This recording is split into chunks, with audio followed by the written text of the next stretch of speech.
What is insurance? Sure. Insurance transfers certain risks between parties. Without insurance, the economy would really stop. In simple terms, insurance is like community. It's protecting every last asset that somebody has built over a lifetime. You're in it together, you feel supported. From the beginning to the end. What insurance is just taking care of people. It's definitely a way of life. Hi, everyone. My name is Katie McInerney, and I'm a senior assistant sports editor at the Boston Globe. I'm very honored to be hosting our monthly GlobeDocs tonight. Tonight, we'll be joined by Christine Yu, who is the filmmaker for the documentary 26.2 to Life, which is about the running program at the San Quentin prison in California. Christine, thanks so much for joining us. Hey, Katie. How are you? Thanks so much for having me. Doing well. Great. I really want to dive right into it because, as you know, briefly when we were just talking about it, I have a lot of questions about how this came together. So I'd love to start with a vague and open-ended question of how did you find this story? You know, it was just one of those serendipitous moments, I guess, in life. I was just one morning scrolling through my Apple newsfeed and saw this article actually that came through GQ magazine about the San Quentin Marathon. It immediately captured my imagination as I was reading through it. And it was just one of those moments where by the end of the article, I knew that somehow I had to tell this story, that this story was meant for me. And when did you read that article, and when did the documentary finally premiere? Yeah, so it was June 2016, so a little while ago. But also keep in mind, to that point, I had kind of more of a narrative background in filmmaking. So I was originally planning to do this, exploring it really as a narrative type of piece. Mm-hmm. And it transitioned into a documentary. And then we finally finished it, actually crossed the proverbial metaphorical finish line in 2022. Okay, great. When you say a narrative versus a documentary, can you explain that to the viewers, what the difference is? Yeah, I was gonna write a motion picture script Oh, no actually way. about the running club and the marathon. But I started going into the prison and then researching, meeting a lot of the coaches, a lot of the people who had paroled, they call them alumni, of the club, and also inside a lot of the guys that were there. And several months into the research process, I just realized that, man, people need to see this for real. Mm-hmm. Like, I need to get out Mm-hmm. of the way and show this club and this event for real. I think that, and I should have probably given like a one-line background for if anyone's going to watch it after, or if you haven't watched it and you watch this video and you're inspired. The whole premise of the documentary is, well, Christine, why don't you give your sort of tagline, how you describe it to people in a couple of sentences for the documentary, and then we'll get into talking about the people in it. Yeah, sure. So 26.2 to Life, it explores really the transformative power of this 1,000 Mile Running Club, which is the running club at San Quentin State Prison. And the story focuses on three men who are convicted of violent crimes of murder, who decide to undertake running the marathon, and in a quest for redemption and freedom, both, physical and mental. I think, as I said before we started, I personally am going to send this along to all of my friends because it's more about the idea of rehabilitation to me almost than the running itself, right? Like it was almost like a vehicle for these men to realize that they are capable of. And I'll use that as a sort of segue because I'd love to touch on all three of the subjects, all of whom are just fascinating people. I want to start with Rasan. He had this line that I loved when he was running it. Spoiler alert, he finished last. It took him 6+ hours to run through the prison yard, the 105 laps that to get to the 26.2 miles. And he said, if you're running a marathon or if you've got a life sentence, it's too overwhelming to think about how far you have to go. And he was using this as an explanation to focus on the day to day. The story that you tell ends with his sentence getting commuted. And, when I was doing a little post watch research, is seeing how he has sort of used his freedom to continue spreading his message. Rasan was also, a journalist at the San Quentin News. This is one of the most, I would say, the most well-known prison journalism program. They partner with the Marshall Project. It's just really an insight to life behind bars. To me, and again, I'm watching this documentary in an hour and a half. I know that it's a finite story to tell, but like you just really like you could kind of see the way that he sort of positively shifted his life. He talked a lot about how his anger and how like there's no one he could beat up to get out of prison, and just kind of embracing this. I'm curious if you could talk a little bit about him as a person, maybe anything that ended up on the cutting room floor, or just generally his attitude. It's just really hard, I think, for me as a person who's never experienced this to imagine keeping such a positive mindset in such a difficult situation. And I wonder, did that show when in all of your conversations, or was that mostly when he was on camera? What was it like to speak with him about those kinds of real serious topics? Rasan was one of the first people I met that very first day when I went into San Quentin, and met him in the capacity of a reporter for the San Quentin News. Oh, cool. He was covering the race. He was the sports editor, for the newspaper at that time.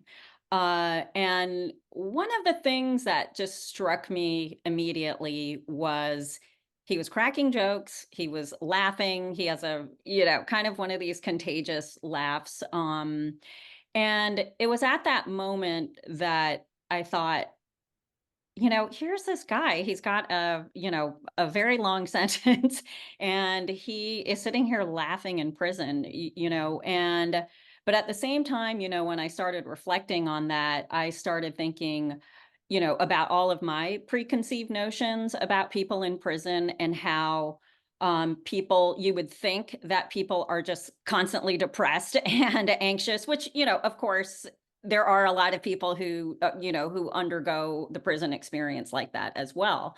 But here is someone that, despite his circumstances, people don't stop being themselves when they're Right. in prison. And that was actually one of the big takeaways. I came into this subject because I had a friend who was wrongfully convicted, and sentenced to 271 years in California State Oh, Prison. wow. And so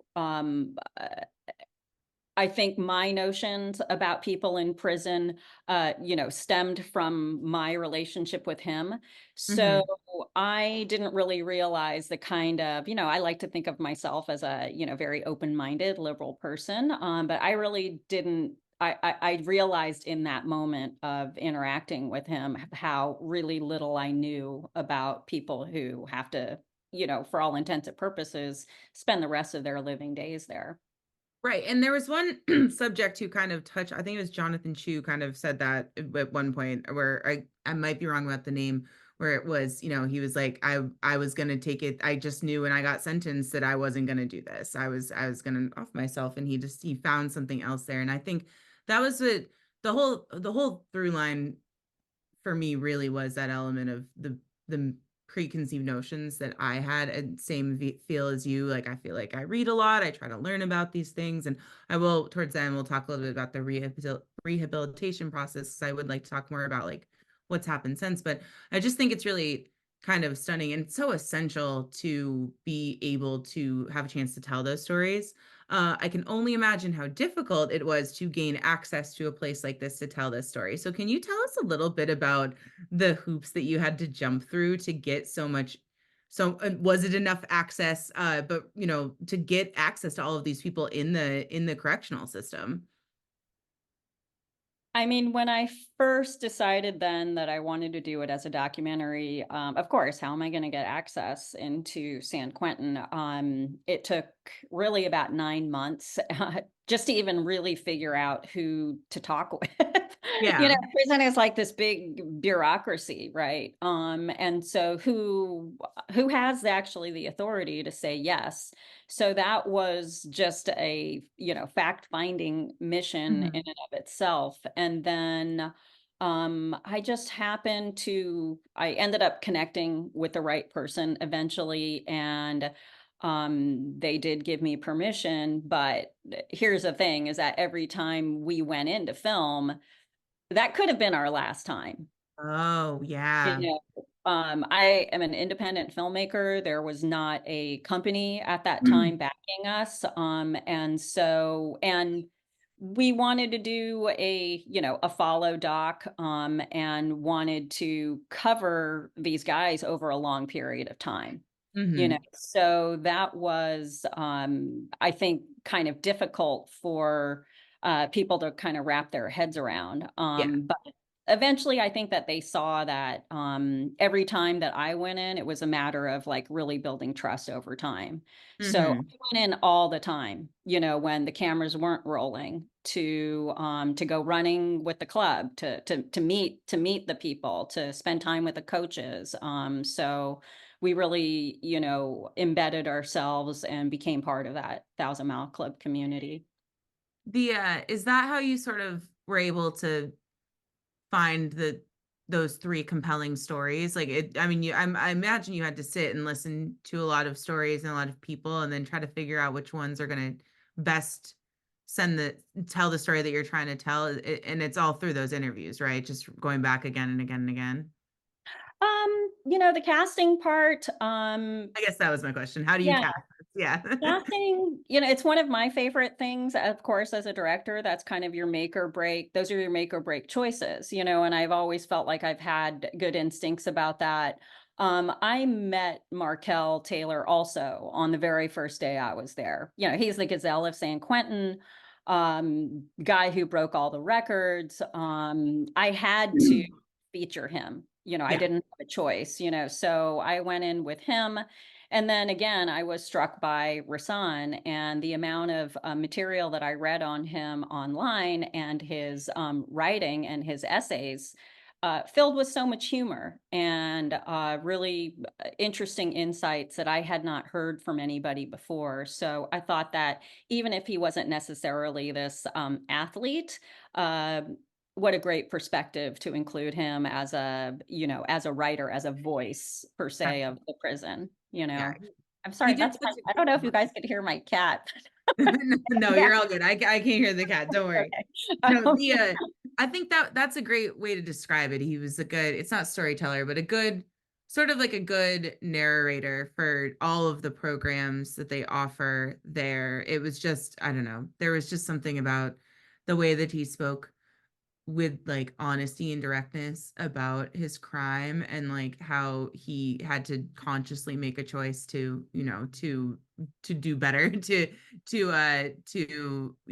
live a life he wants to live versus just letting the prison system take him. It was just like Mm, really, really stunning.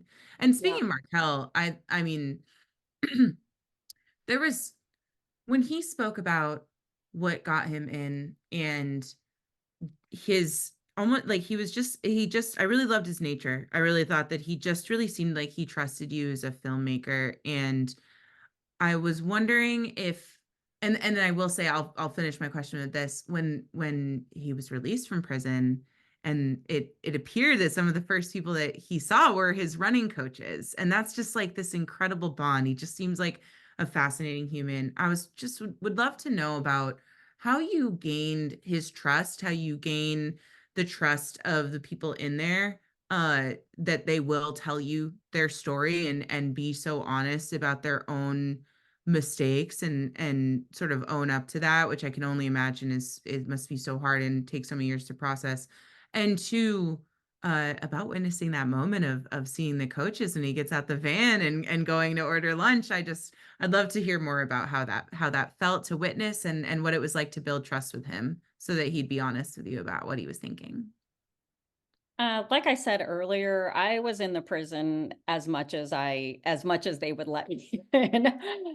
So I spent a lot of time, getting to know the guys, just talking with them, asking a lot of questions, and I think over time, keep in mind that most people who go into prisons, like most media that go into prison, go there for like an hour or half Mm, a day to go and film. They go to for news stories to get sound bites. I was somebody that was going in, all the time as much as I could. When cameras weren't rolling. yeah. I couldn't take in my cameras for most of the time I was there. Right. Right. So I spent a lot of time just talking, learning about them, learning about life inside, really, and what does it really look like for these men, and asking just like, more questions. I think that, when most media talks to them, they're usually talking about certain issues. And I was also really interested in them as athletes. Yes. What do you eat? How do you get nutrition? Yes. Things like that. So I think over time, they also realized that I was interested in them as individuals. I was interested in presenting their whole stories. I mean, I've worked also in the true crime genre. I've Okay. produced 4 true crime series. So I know that usually when we're approaching people who are locked up, they are kind of faceless bad guys. Yeah. And the stories are focus on law enforcement and victims. And in this sense, I felt like I wanted to present an alternative narrative, because most people, when they're in prison, people who end up in prison, there are several common threads that you'll find. One, there don't have lack of there's a lack of financial resources, usually, overwhelmingly poor. Two, there's systemic issues like racism, so that they don't have access to good education, or there is lack of family structure. um, Mhm. so you will find, those kind of common threads, and of course drugs and drug use that goes along with it. So those are, generally speaking, the overarching themes that you'll find with people who land in prison. Right.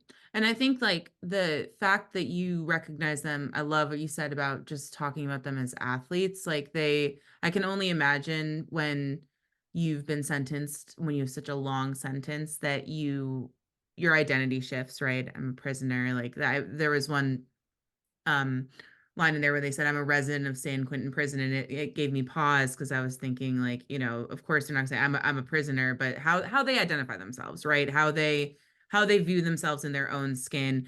And to that end, in the prison where they talked a lot about the racial divide, gangs, the sort of like staying in your own lane, kind of staying out of the way, not making trouble. I can just imagine that giving them a space where they could talk about this whole other side of them must have been really gratifying for them. And also, I mean, it really added to the documentary too. It was just really fascinating to kind of consider that.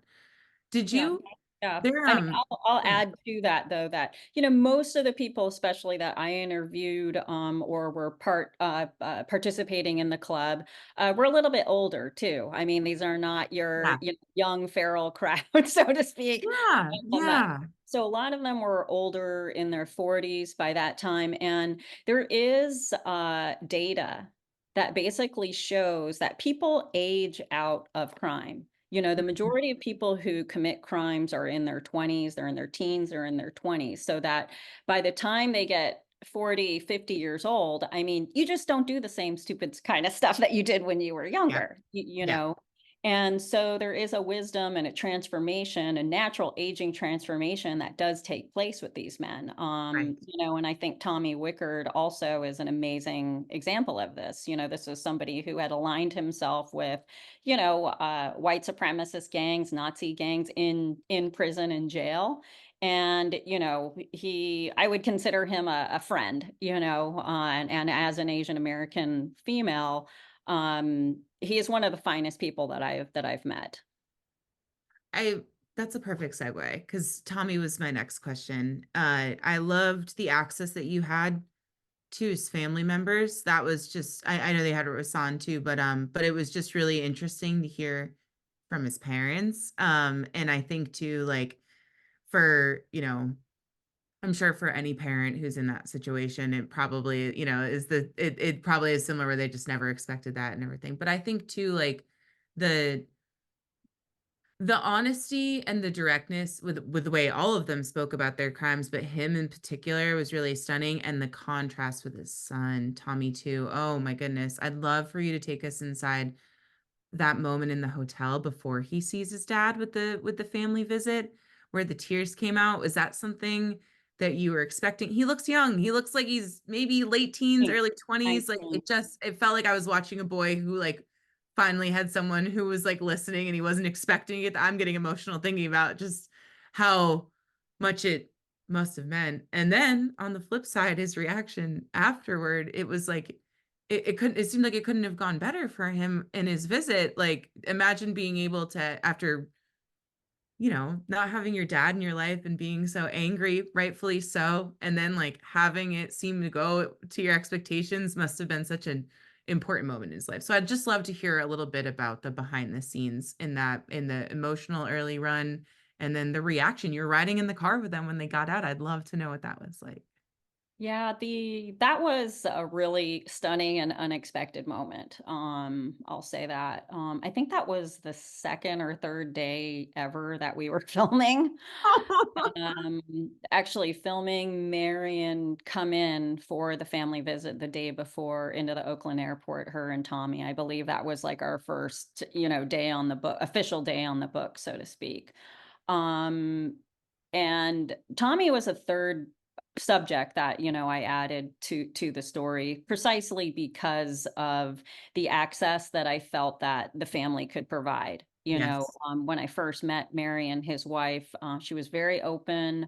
At the same time, she did make it clear that she does not go around telling people that her husband is locked up because of, you know, uh, uh, The prejudice. societal Sure. shame, Yeah. Yeah. prejudice, all of that kind of stuff. So, but I think, again, I feel like it's all about the one-on-one approach with people. I think they knew I was not trying to, make them look bad. Mhm.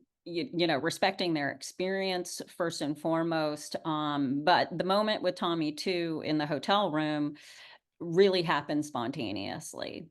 And it was just one of those moments where I felt like, wow, we just got this. Yeah. This documentary is going to go, this story is going to be beyond what, probably my expectations of what we were going to discover and Oh, uncover. yeah.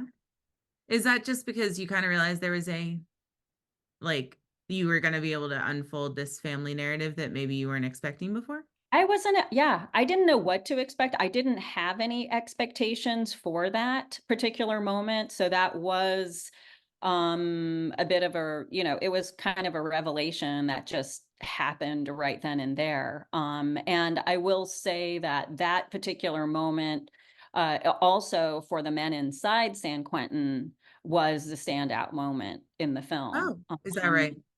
yeah, we had a screening for the men at the prison shortly after we were finished.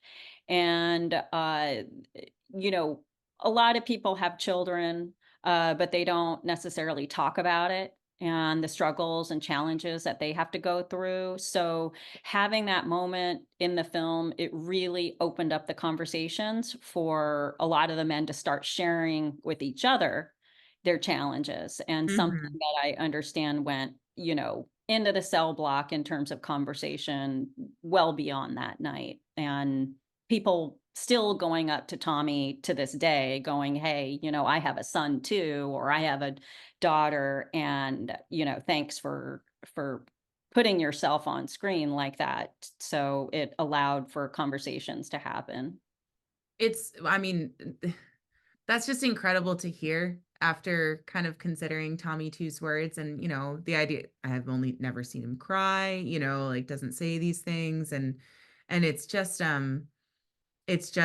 really interesting to consider just this sort of small window, I'm sure, into what life is like, and like that really those small moments that you're witnessing and be able to show that to the other people in there, and perhaps help them consider how they can make their relationships different or better I is mean, like we didn't very know what to powerful. expect. Yeah, no, I Yeah, mean, we didn't yeah. know what to expect when they were, emerging from the family visit too. I was like, oh man, Yeah. I wonder how this went. So, I hope that Tommy, oh, I hope Tommy and Tommy too, like some kind of, positive resolution. I mean, you were right there, with them. So so you were right there with them. You're standing there when they're walking out, and oh yeah, yeah. you I did the was smile there at the camera. for every day of filming. I was either behind the Wow. camera or, or Wow. yeah. It's just stunning. And when in the car afterward, smiles on their faces, sort of this just real appreciation. I mean, Miriam was so sweet in the airport when she couldn't get the bag, and she was like tears were welling up. Oh, that was just so much emotion. I guess the were you expecting positivity in a story that's kind of based in this, darkness You of know, Ferguson? that was the thing about the Thousand Mile Club is that, typically we, when of course, whenever we think about prison stories or prison narratives, I mean, they're depressing, Yeah. But I just remember that very first day when I went out onto the yard and I went there to observe a half marathon event. So Hmm. here you have, the coaches, all of the runners gathering, sort of the community of the club gathering. There was a lot of energy. There was a lot of positive energy too. People were like, laughing and joking and so excited. And I thought, man, we're in a prison. Yes, And yes. we're in San Quentin too, and Yeah. that juxtaposition of festivity inside a prison was Hmm. this feeling that really captured my imagination and felt like I need to explore this and I need to explore it as it is, not what I could think up, so to speak. Right, right. Absolutely. Mhm. That's just that, yeah. It's just so, I mean, I still can barely wrap my head around that idea, but I understand too that if you're in there for these lengthy sentences too, where you need something to look forward to, I'm sure, to like break up the monotony in general, and sort of again find your identity. Um, and it must be really wonderful to witness. I think I should have mentioned this earlier. For our viewers, please ask questions. We've got a couple coming in. You can use the Q&A form on the bottom and we'll get to them. Um, one anonymous person sent a question wondering the same thing that I was wondering. Mhm. Were there people who hated on the running club? Were there people who were opposed to it, found it to be a distraction? And also, could you give us a perspective on how big the running club is in comparison to the size of the prison population? Sure. The prison, I believe, is maybe has about 4,000 now people. Um, the running club at that time was maybe about 50 people Okay. I think there were like 25 people entering the marathon. But since the movie has come out, the club's exploded. There's Good. like three times the amount of people. Everybody is watching it. Everybody is watching, wants to participate in the club. Um, Nowadays, so the thing about San Quentin is that many people call it the University of San Quentin because there are so many programs that are available to people, rehabilitation programs, whether that be from that the state provides or that volunteers like the coaches of the club, provide. So a ton of community engagement is what that prison benefits from especially because it's located literally right in the San Francisco Bay Area. So there's a Mhm. big population of people that, they can draw from. So now, there really is no tension about the club. In the beginning, a different story. Just from what I understand from the woman who really got the club off the ground, just the idea of men running in prison was not something that the CEOs, that the administration was happy about. Men running in prison is not an image that they wanted to, to deal with. Plus, when there are alarms that happen and guys are running around in this loop, if there's, white guys that are, an alarm goes off and they're, then they have to sit down in the black area. They didn't know how that was, going to go off. Yeah. Right? So there was a lot of pushback from the administration, in the very early days to get started.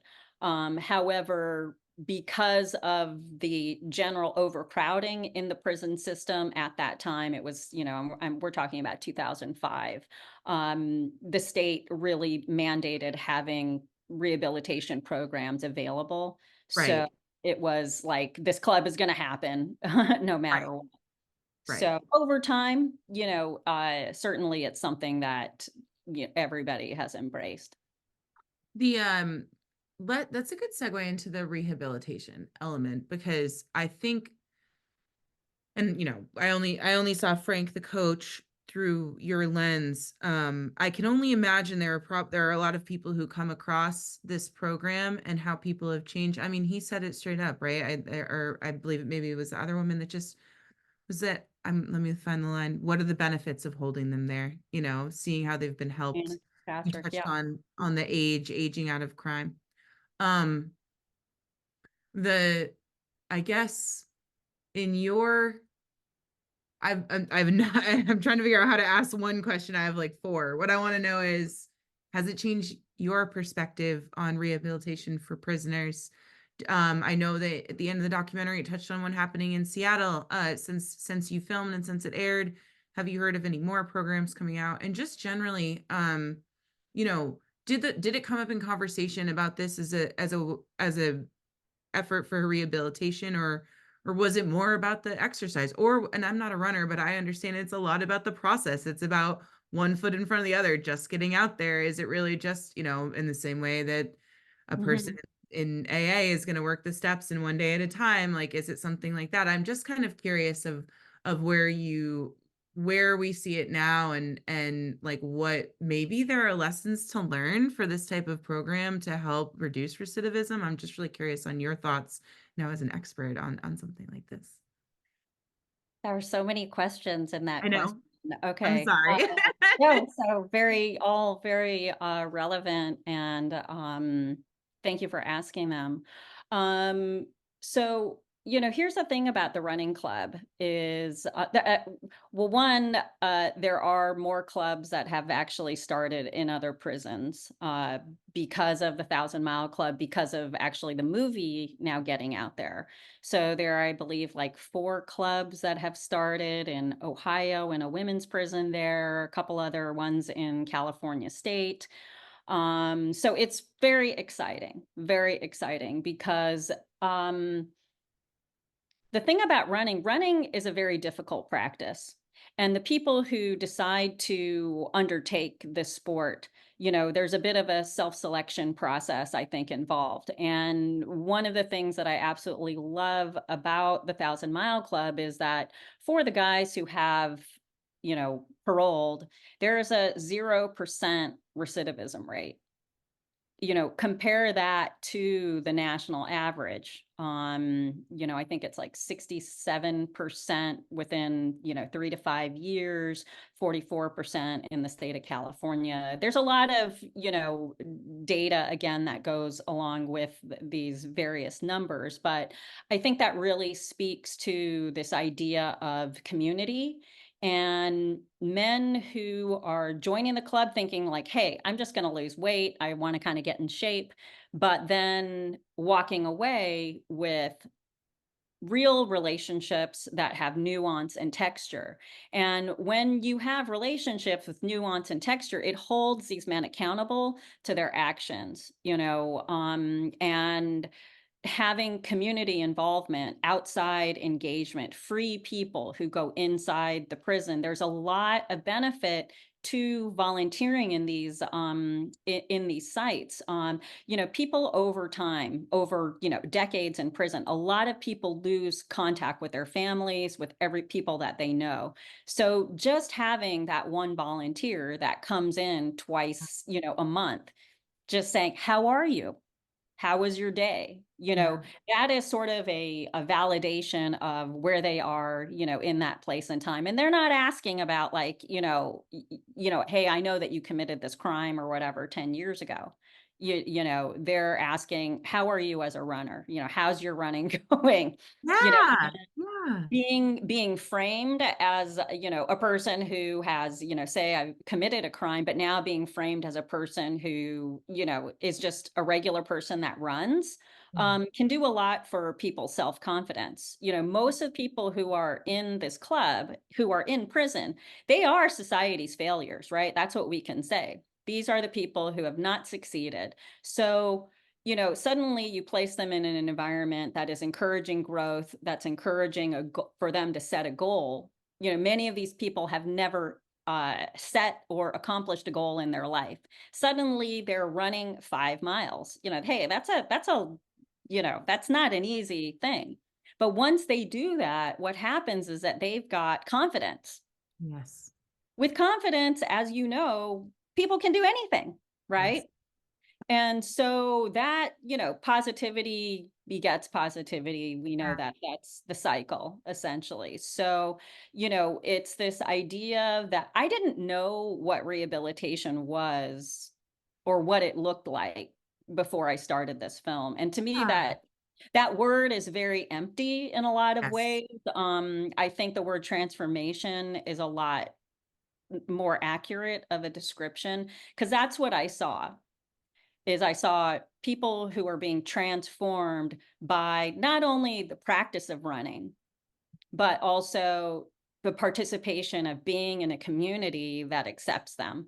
Absolutely. And, to your point, these are people who we're talking about who maybe have never felt that before, and just like unfortunate for them that it took getting to this place, but also like how fortunate that you ended up here at this time, because it just seems life-changing. That's just, you're so right about the word rehabilitation being very empty. I think that I'm sure we in the media might play a role in that too, where it's really hard to describe. I now can tell people, watch this documentary and you'll get a very good sense of what it means. And it is the community. Markel talked about that, right? The support system, where he was like, I know I can never drink again. And, like there's something Yeah, bad's gonna and happen to for me. Markel, that when the coaches were standing out there, not to Markel, he didn't receive a visit, from his family in 17 years, and they're almost in the same city, I was basically. gonna ask. So, Yeah. very disconnected. Like I said, a lot of people lose their loved ones while they're inside. It just happens, Yeah. and it destroys. And for the families that do go through it, a lot of them can be destroyed, Yeah. and again, that's why I thought that, Marion, her relationship with Tommy, Tommy's parents, really amazing that they've had the courage to, stick this out, stick to it, stick it out. And speaks to the quality of, I think, their relationship and the love that they have, forged in very difficult circumstances. Absolutely. I was interested too. I don't know how much time you spent with Tommy's parents. Um, because that felt unique, to be in there that long, and still, one, parents who are still alive, who you're still in touch with, who you're still calling on the phone, you're still saying I love you too. That seems like an anomaly. Maybe I'm getting a read on that. It was strong contrast between Markel and Tommy in that regard, I found. Yeah. Tommy's family, he's got, a large extended family, and he's in touch with a lot of them, Yeah. so I really do hope that he is able to, get on this other side of the wall. I will share with the viewers out there that we do have a petition to petition for his release. He's really done some amazing things since since we were filming, we hinted at the fact that we had one scene in there where he was teaching ASL. There was a whole group of deaf guys that were transferred into San Quentin back in just before the pandemic started. And he really took it upon himself, as an act of redemption to make sure that San Quentin was going to be a safe place for these guys. And during the pandemic, he sort of single-handedly helped keep the prison in compliance with ADA rules by being a translator, because there were no outsiders that were like let in. So he's really done some amazing things. He is graduating his second class of ASL students at the prison in June, in a couple of weeks, actually. So and he is, I just believe that he is beyond ready to come out into society and can do a lot of better things for us out here and service the community out here. So I do hope people sign this petition. You can go to our website, sanquentinmarathon.com, and find it there. We'll also, at the end of this, we'll share with attendees via email a link to watch again and some other useful information. So do look out for that as well. I want to touch on some of the questions we've gotten. Sure. Reuven asked about other main character stories you witnessed. When did you realize in the process that these three were your three and you were going to focus on them more? And also on my end, I want to know how it must have been hard, right? To kind of decide you're going to shift around. What was it like to kind of be hearing all of these emotional stories and be like, I have to pick the most emotional ones? I mean, we do this as journalists all the time. I'm curious what it was like. So yeah, tell us a little bit about the people who didn't make the cut as the main characters. Yeah. Well, knowing that our time was going to be incredibly limited inside the prison, I mean, I made those casting choices before we started, and had done enough research about them to know that I think we're going to have some very rich subject matter. But there were so many people. I mean, that was the thing with this film. The Thousand Mile Club is the gift that keeps giving, because I couldn't stop shooting is pretty much what happened. So we shot tons of material, not only, inside the prison, but out of the prison as well. And there were stories, especially with the guy who ran the first marathon in prison. He had an amazing story, Ronnie Goodman.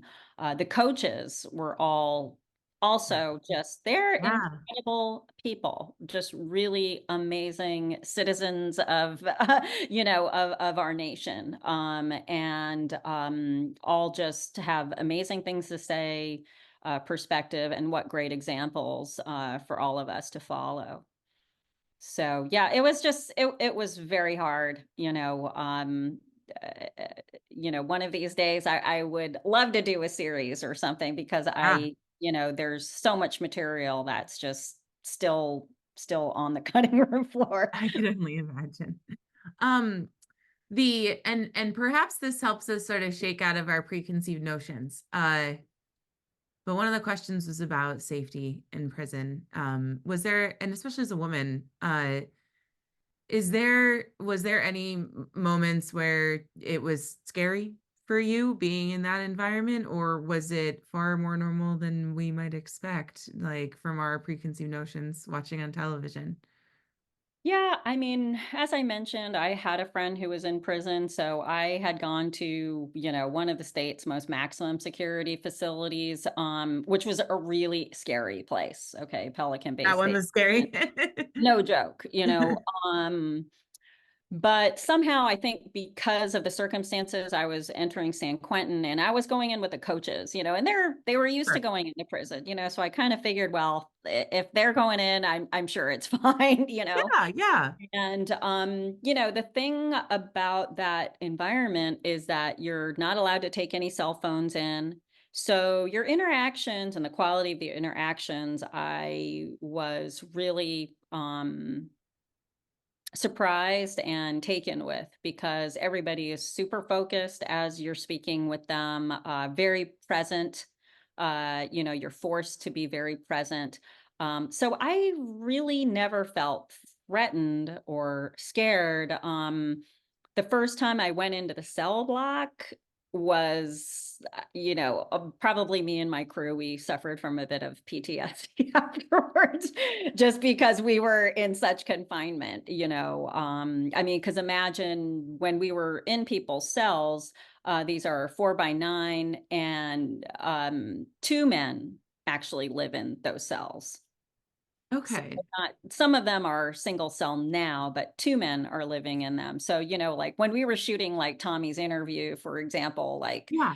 we were like literally sitting on his toilet to shoot Wow. it, you know. And so, coming out of that confinement was something that was like, I had to adjust to. But other than that, I would say that I really did not feel threatened. And it's really, this might sound strange, but I have personally found a lot of joy going into the prison and interacting with the men. And I still do volunteer there. I'm a volunteer at the prison's media center, and help the guys there make films. The that next part of that question was, what was the biggest lesson you learned in your time volunteering in and out of the prison? Can you pinpoint one thing now that, especially since you still do volunteer there, what's the biggest thing you've learned, or what's the biggest thing that we should know as people who've never been in that situation? I think, mass incarceration is one of the greatest problems and challenges of our time. How do we impact it? And it seems that we can't. It seems like, how do we deal with this? But really, what I learned through the 1,000 Mile Club, through the coaches, through my own participation as a volunteer, is that, real change, it happens from the ground up. It happens Mhm. person by person. And, if you change the person next to you, you start changing the community. And those personal outcomes are real, they're tangible. And so I no longer say that it's not possible to change the prison system. I absolutely believe that we can. And, I'm very excited about the fact that, we do plan to show the film to more prisons across the country to hopefully spark and ignite, more people's participation in rehabilitation, in ultimately to impact, and reduce recidivism rates.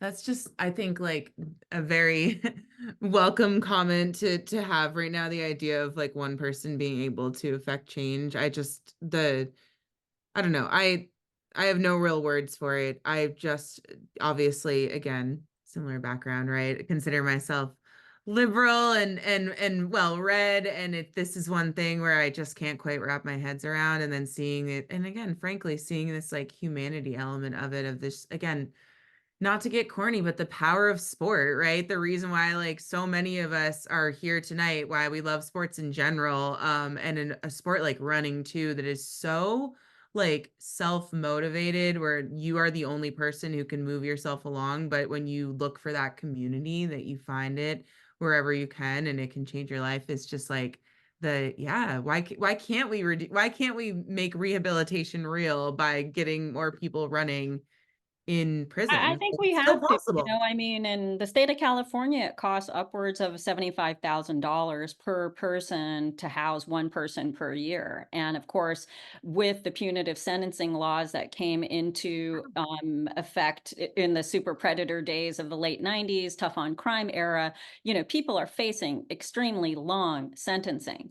And as these people age and age in prison, that means that, we're having to build hospice care, for Mhm. people in the state of California. We built a, $1 billion, state-of-the-art medical facility, so that each one of these people, as they're aging, going through, mortal health issues, we'll be spending 200,000 on them per year.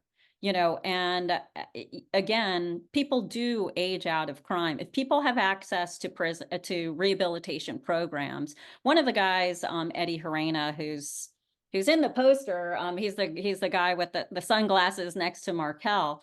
He used to be the fastest runner in the club until Markel showed up. He was housed at Corcoran which is one of the most active prisons in the state. And he was saying that, in a very remote part of the state as well, where there's, no chance of kind of volunteer engagement, no programs. So he said, fights are inevitable in those kind of situations because there's literally nothing for people to do. So, give them something to do, a program to participate in, you'll get positive results. This is great. I'm learning so much. I know that we need to wrap up shortly. We're a little bit over time. Do you keep in touch with anybody now who you featured? Yeah, I definitely consider myself a part of the 1,000 Mile Club community. I still, and whenever I'm in the Bay Area, which is, all the time, I am, always go inside the prison, and I still volunteer at the prison for the media center and whatnot. So still very much a part of the community and volunteer life there. Does that mean we're going to get like a second part of this documentary now? Do you think? That would be cool. That would be cool.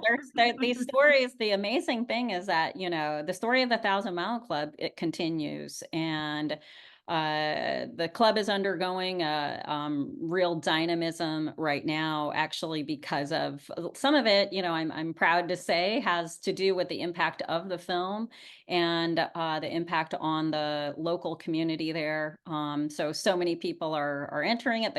The volunteers now, I think there's like 15 volunteers. There's actually like a waiting list. So it's really been amazing to witness and to be a part of. That's wonderful. Thank you so much for sharing your time with us. A few things. I wanted to shout out a couple recommendations from the commenters, including the podcast Ear Hustle, which actually was created first in San Quentin Prison. Someone said they listened to that and love it. Movie documentary Skid Row Marathon about people who are at risk of homelessness and addiction in LA. Skid Row, that group, they come into San Quentin, I think they've had a couple of annual meetings where the members of Skid Row will go into the prison and they'll do workouts together. Oh, there you go. Yeah, I might have to watch that tonight. I don't mean playoff basketball, so I'm looking for something else. And also, how can we share this with our friends? What's the best way to watch the documentary if we want to share it around? Yes, well, it is streaming now on ESPN Plus.